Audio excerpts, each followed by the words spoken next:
Hey guys, it's Jessii Vee, and in today's video, we're going to be talking about some very creepy historical Christmas ghosts. I think I have 3 on this list that utterly freak me out. And you guys know I'm fascinated with history and like vintage older things. And when you can add creepy to that, I'm all for it. Before I get started though, in case you have not seen my previous video, we have so many new items on the website as usual, but all of these items light up, which I love. And one of my favorite things that we got is this Chasing Fireflies game. This is so cool. You literally get a jar of fireflies, they light up, and you play hide and seek with them. So this game is meant to be played in the dark, so I feel like I should do this on the vlog channel at some point. But yeah, I love fireflies. You get a jar of them and you play a game with them. So cool. If you guys are interested, I will link it down below. We also have light up unicorn lights. We have light up mermaid tumblers. We have light up unicorn tumblers. We have a Pac-Man lamp that turns different colors, and it's actually like this big. It might look small in the photos, but it's ginormous. We have the narwhal lights. We have everything light up. So if you guys are interested, I will link it down below. Okay, so without further ado, let's get right into today's video. The first historical ghost is called the Mistletoe Bride. Now, the legend of the Mistletoe Bride has been retold for centuries, and it has also taken many different forms. And while the story's true origin is difficult to determine, many have come to believe its roots are in the disappearance of Lord Lovell's bride at the Bramshill house in Hampshire, England. Allegedly, Lord Lovell was preparing to wed a young woman who was the daughter of the owner of Bramshill house. This was around Christmas time, so mistletoe hung throughout the mansion, inspiring the wedding party to play a game. The rules were that this young bride-to-be had to go and hide somewhere in the mansion, and the groomsmen would have to go and seek her out. And the prize was that whoever found her first got to kiss her, which I find weird if it's not her husband-to-be, but okay. So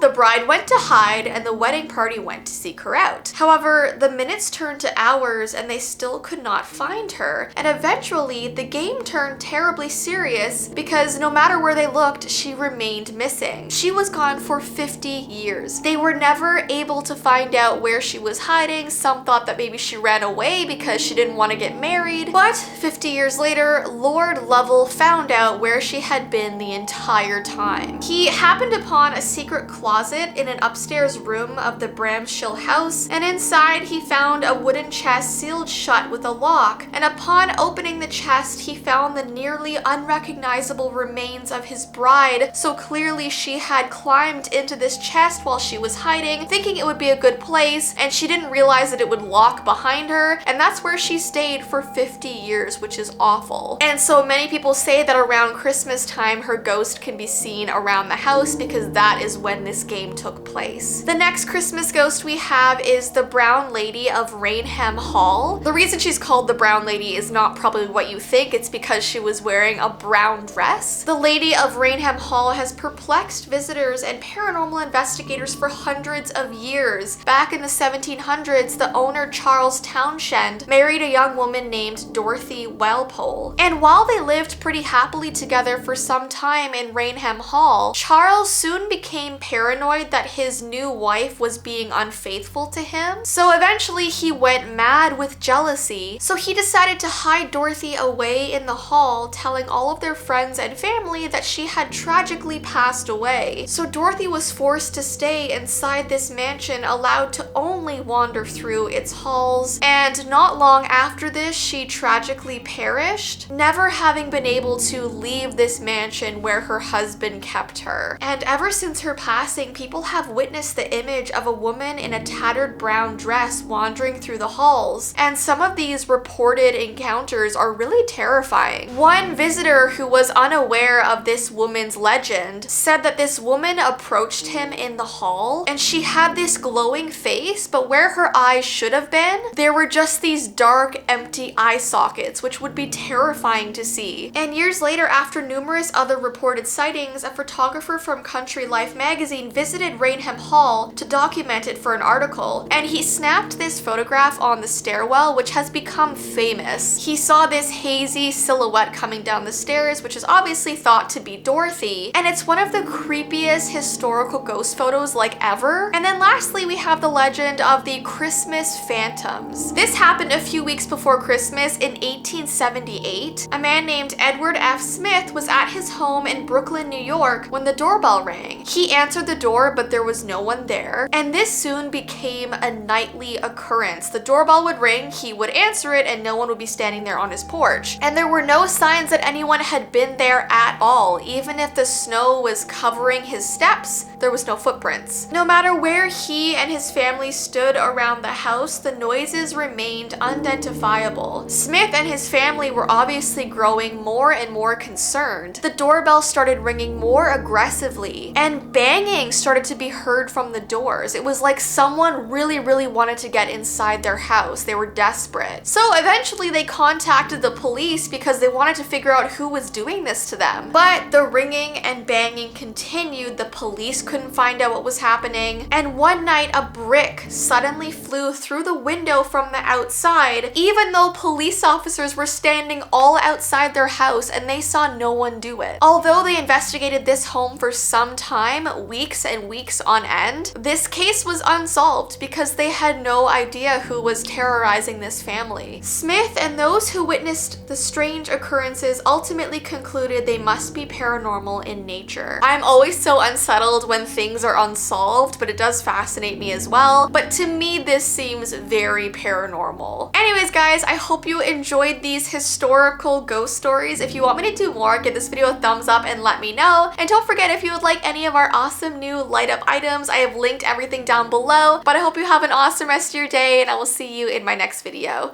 Bye!